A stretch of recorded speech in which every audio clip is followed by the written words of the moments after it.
Oh my God, it's daylight and Kyle's working on his truck. Oh boy, this is one of them once in a lifetime opportunities right here. It's all apart though.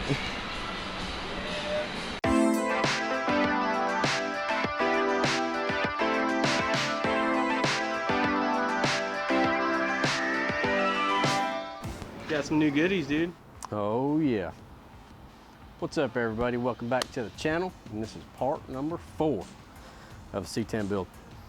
Since the last time we got a lot done, and now I'm on crunch time to start this thing hopefully in about 2 weeks or so.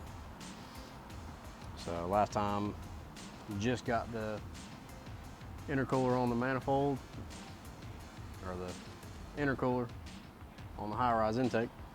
Got that kind of stabbed on the motor and plumbed the intercooler tube, which I don't have that on there right now. I'm doing all the electrical and stuff like that. Got the steam port kit in from Motion Raceworks. Got that plumbed up. Like I said, going to crunch time, I'm trying to start this thing, so I got to get everything under the intake plumbed and kind of halfway secured. Oil pressure sensor, fuel line, stuff like that. But yeah, trying to get the valley stuff done. That way I can stab his intake probably for second to last time. I'm sure it'll probably come off again. But get the wiring shoved up through there. You got your injector, harness, and idle air control, TPS, map sensors in the back, intake air temp sensor. I got to delume this and shove it to the back of the intake, because it'll go after the intercooler. Let's see what the temps are after the intercooler, after it's nice and cooled. But all the turbo kit hot side is pretty much done. That was a pretty good first time experience, if I say. Turned out pretty good, not too bad. I wasn't a big fan of the log style, just for the way they look, you know, the cast iron log styles. You could not pay me $1 million to stick a cast manifold log style on my truck. I'm telling you, that's, nah, not at all. So, built them all out of stainless.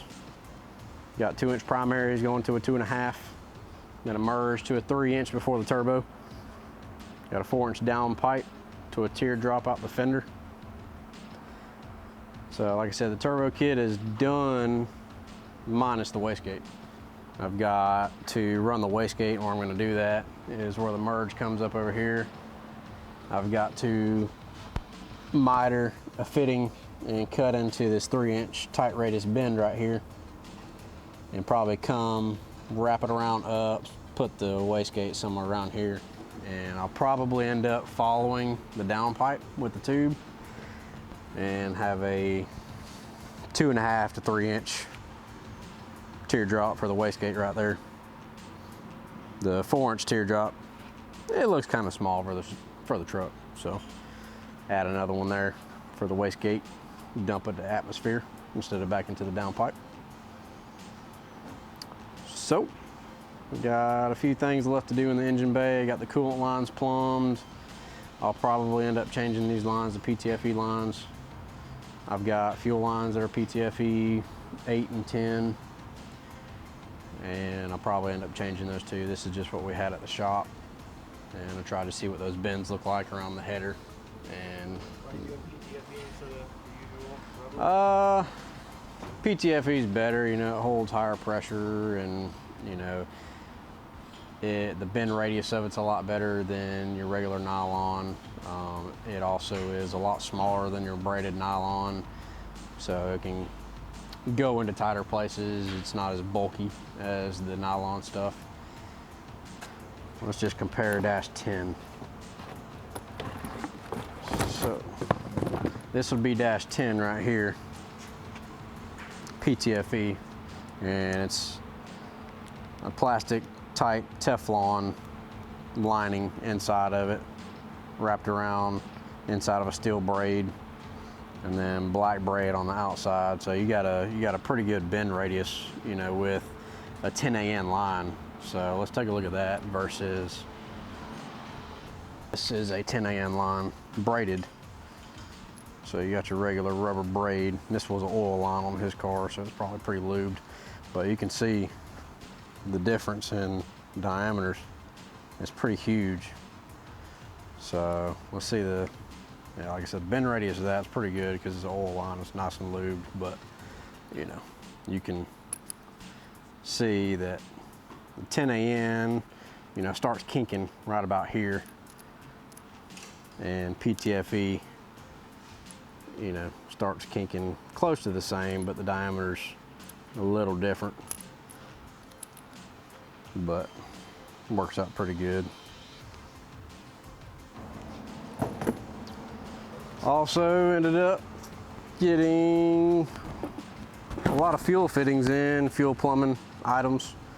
So I got 2 intake fuel pumps. They are dual 525s from Hyperfuel. I bought the tank from Summit and they had, I believe, 340 liters per hour pumps inside of them, and they didn't have an option to buy a tank with 450s or 525s in it, so I had to send the pump assembly out to them, and they hooked it up with dual 525s, dual 8AN lines to the feed. So I took the 2 8AN lines, widened it into a 10, and I got 10AN all the way to the fuel filter, out of the fuel filter to the motor, and then returning from that, go to the regulator. Out of the regulator, I got an E-sensor from Motion Raceworks, and I'll show you that here in a second.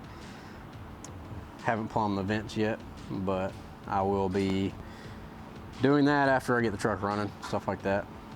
So I had an idea about getting a different clamp to clamp my fuel lines to the chassis, and I've looked all over the place and I can't really find exactly what I'm looking for. You got people out there that run 8Ls, you know, down the frame to brackets and tie them together and stuff like that, and then you got a lot of people that run zip ties to zip tie it to the frame, tube all the way down. I didn't really care for that. I didn't want to put zip ties on it, and I don't really care the look of 8Ls. I had an idea, and I had camera guy Dan behind the camera there hook me up with the drawing, bring my vision to a drawing, a CAD drawing.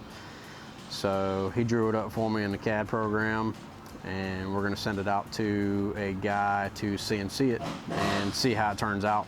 You have a billet clamp, 3/8 to 1/2 inch wide, you know, all the way down ever so often to hold the lines, to give it a nice look and not have to use zip ties or 8Ls, you know, so it'll be pretty cool. Then you got all the fancy stuff. I got a huge dump valve installed.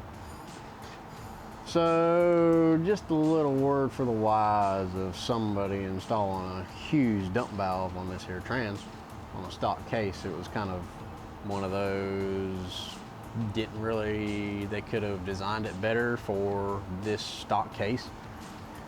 So they supply a governor cover right here with 2 fittings in it, and the bolts that they supply for this block right here, this plate, it sticks out, the threads stick out about 2 threads, 2 or 3 threads past this block right here. So you barely have anything going inside the trans. So I've got to get new bolts for that.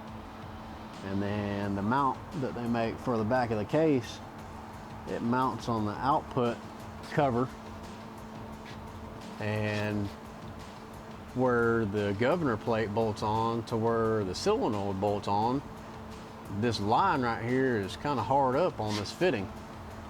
So I need to change this fitting to a 45 and get it away from rubbing the other line right there, rubbing that other fitting. Got this Doral trans cooler. I'm gonna be plumbing up to it. Gonna put it up here outside the frame. I was gonna put it inside the frame and build a drive shaft hoop and all that stuff to keep it all stationary in the center, but just so I don't have any issues, I'm gonna put it outside the frame. Somewhere around here, I'm 90 out. I already made brackets to mount it. And then instead of running up and over or under the frame, I got bulkhead connectors or bulkhead fittings coming. So I'm gonna drill the frame, put bulkheads in there, 90 out of the cooler, 90 into the fitting, boom, boom. Nice, neat, clean install. No worries on that. Same thing with the turbo drain, I'm gonna do that too. Had to weld a fitting inside the oil pan for the turbo drain.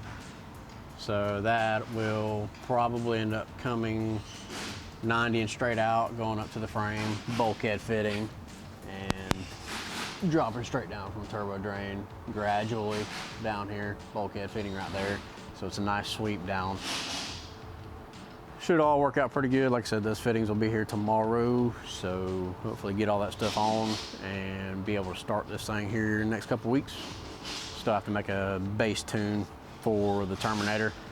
So when I get it started, I'll hook up the Holley Pro Dash that I got for it to the Terminator. That way I can see all the gauges and stuff like that. You know, I will be running the truck just for, I don't know, maybe 5 minutes or so, depending on how cool it is. I don't have any cooling fans to run on it, so I'll probably put a fan in front of it. Got to install the crank pulley and just a little on and stuff, but a couple weeks, getting excited. Can't wait to pop it off. Oh, it's a mess. It is just a mess. Look at all that. Nasty, rusty stuff. Yep. It's an old truck. Yep. It won't be when I'm done with it. Old and rusty.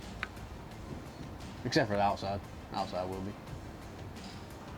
So, we shall see how that goes.